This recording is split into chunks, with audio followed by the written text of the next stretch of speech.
Bonsoir les amis. Alors aujourd'hui je vais vous partager un petit truc pour lequel je n'ai pas de mérite, dans le sens où en fait c'est une astuce que j'ai vue pas plus tard que ce matin sur une vidéo YouTube de Alain Maligne. Donc Alain Maligne, il a adapté le fameux truc des sangles qui passent dans les portières pour éviter d'ouvrir les portières. Il l'a adapté, il l'a amélioré en faisant ça avec des câbles. Voilà. Alors je vais vous montrer, hein, j'ai fait exactement la même chose que lui. La seule petite chose que j'ai fait en plus, c'est que j'ai pris des serre-câbles moi du commerce. Alors je sais pas si c'est un plus d'ailleurs, mais enfin lui il a fait ça avec des morceaux de tube inox.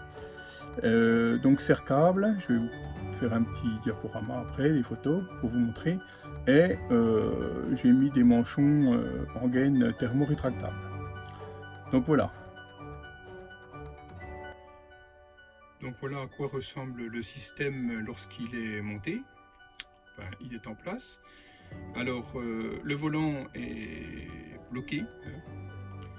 Donc ça tombe très bien parce que vous avez la première encoche ici qui permet de passer le câble.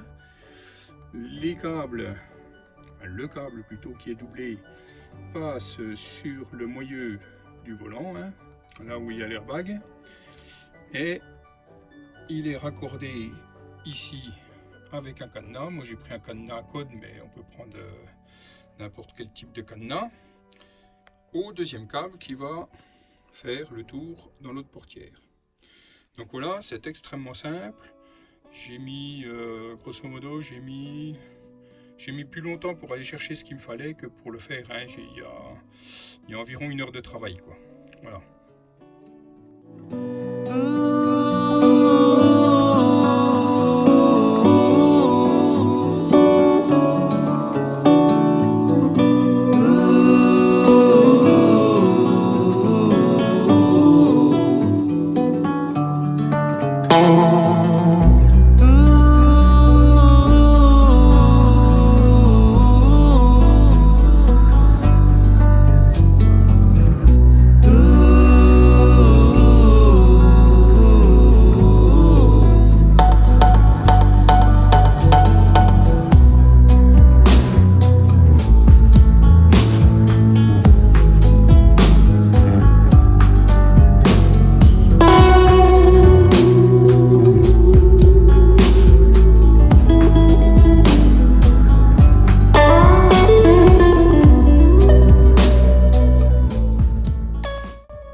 Donc voilà, vu de l'extérieur, ce que cela donne. Hein.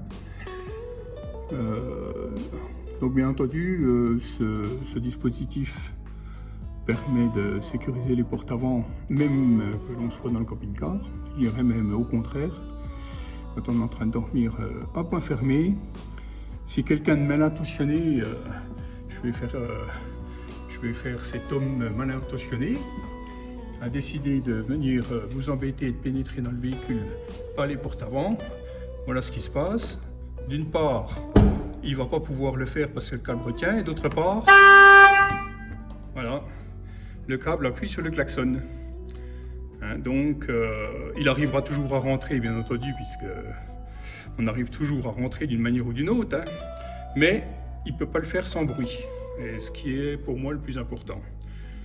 Voilà un petit tuto avec le matériel nécessaire, etc. Et puis bien, en espérant que, comme la vidéo du collègue l'a été pour moi, j'espère que celle-ci vous servira. Et juste pour finir sur le sujet, alors le point le plus, je ne vais pas dire difficile, mais où il faut quand même prendre un peu de soin, c'est quand même c'est du câble, c'est pas de la ficelle, donc c'est quand même pas si facile que ça à tordre. Donc quand on fait la boucle à ce niveau là, moi j'ai repéré avec un coup de stylo la dernière boucle pour avoir la longueur, mais c'est quand même pas facile parce qu'il faut pas que ce soit ni détendu auquel cas quelqu'un pourrait pénétrer et puis couper le filin, ni trop tendu pour pas que le klaxon fonctionne en permanence. Donc c'est le point un petit peu... Donc ce qu'il faut faire, enfin c'est ce que j'ai fait en tout cas, c'est que je me suis laissé 3-4 cm de marge dans un premier temps, et avant de couper les boulons et de se mettre à la cote définitive, j'ai fait l'essai. Il a fallu que je m'y reprenne une deuxième fois parce que il y avait 1 cm trop de mou quoi.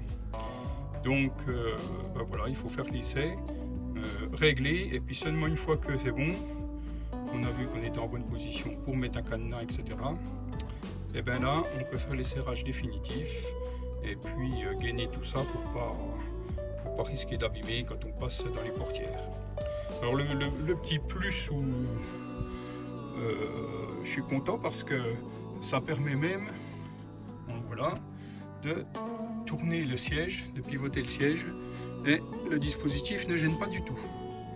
Donc quand on reste un moment à la même place, ça permet d'utiliser l'intérieur du camping-car sans problème en laissant les portes condamnées. Alors certains disent ouais, mais s'il faut partir en 4e vitesse, bon, je vous garantis que pour enlever le cadenas il faut 2 secondes quoi. C'est quand même pas... Voilà, en espérant que ça vous soit utile. Bonne soirée à tous et puis à plus pour d'autres vidéos, et bon week-end pour ceux qui ont la chance de rouler ce week-end.